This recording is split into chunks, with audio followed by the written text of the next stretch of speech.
আমরা যে সময়ের ভিতরে এখন পার করছি, এই সময়টা হচ্ছে জিনহদ মাসের প্রথম 10 দিন। এই প্রথম 10টি দিন যে এত ফজিলতের, এটা সম্পর্কে কিন্তু আমরা অনেক ক্ষেত্রেই এত সচেতন নই। আমরা রমাদানকে যেভাবে সিরিয়াসলি নেই, এই 10টি দিনের যে এত ফজিলত কোরআন হাদিসে এসেছে, এগুলোকে আমরা এত গুরুত্ব দেই না। আল্লাহ তাআলা সূরা ফাতিরের শুরুতে আল্লাহর কসম করে বলেছেন যে এই ফাতিরের কসম আর এই 10টি দিনের বা রাতের কসম। এবং নবী করিম সাল্লাল্লাহু আলাইহি ওয়াসাল্লাম বলেছেন যে এই 10 দিনের আমল আল্লাহর কাছে যত পছন্দনীয়, আর কোনো সময়ের আর কোনো আমল আল্লাহর কাছে এত পছন্দনীয় না। সাহাবায়ে কেরাম বলেন, এমনকি জিহাদে গেলেও না, এটা অনেক বড়, যেখানে শহীদ হওয়ার সম্ভাবনা আছে।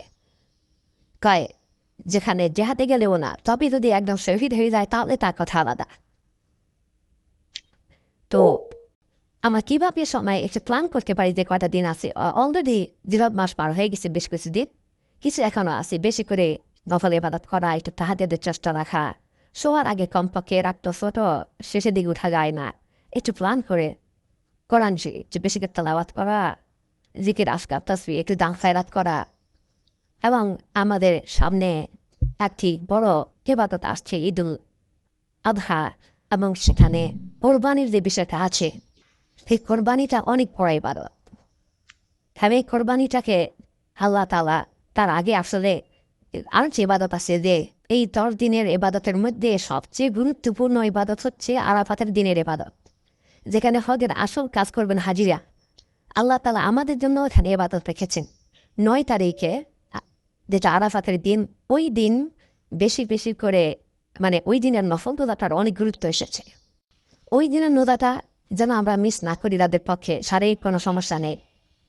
আর ওই দিনের জিকির দোয়ার মধ্যে সবচেয়ে লা ইলাহা ইল্লাল্লাহ ওয়াহদাহু লা শারীকা লাহ লাহুল মুলকু ওয়া লাহুল হামদু হাইয়্যুন ইয়াতাহু আলা কুল্লি শাইইন কাদির।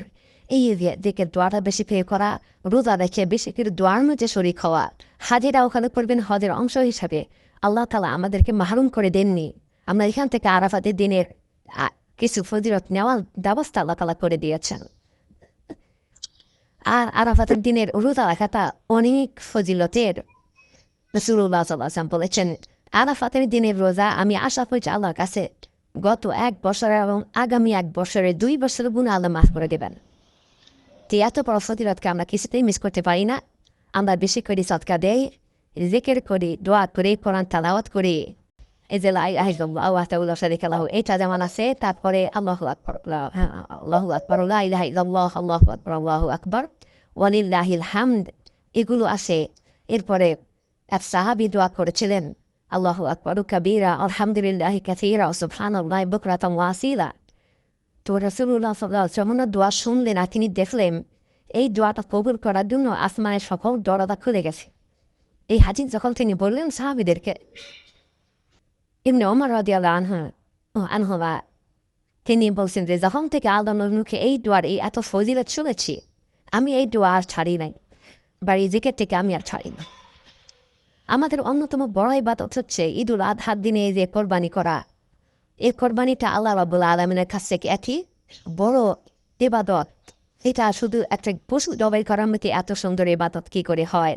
কারণ মানুষ যখন পশু জবাই করে, তারা অন্য মাবুদের নামে জবাই করে।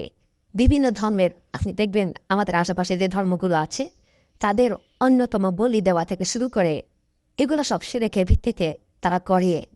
যেটা শিরকের পরিবর্তে আল্লাহর জন্য জবাই করা হয়, সেটা অনেক বড়।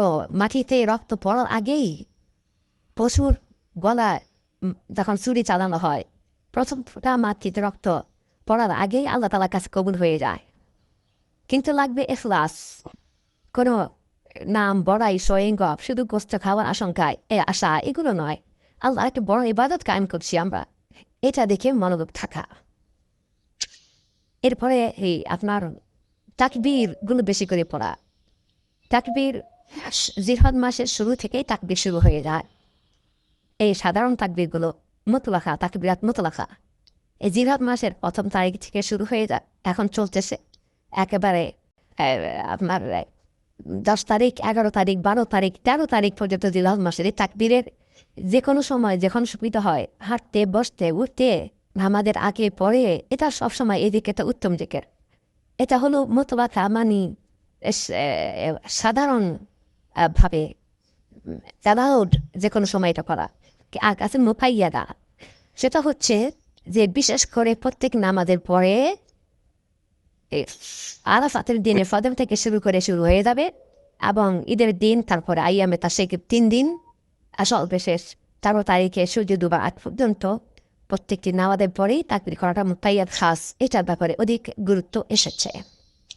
তো আল্লাহ রাব্বুল আলামিন আমাদেরকে যেন তৌফিক দান করেন যে আমরা এই দিনগুলোকে যেভাবে আমল করলে আল্লাহ তাআলা খুশি হয়ে যাবেন, আমাদের গুনাহ মাফ করে দেবেন, আল্লাহ যেন আমাদের তিনি তৌফিক দান করেন।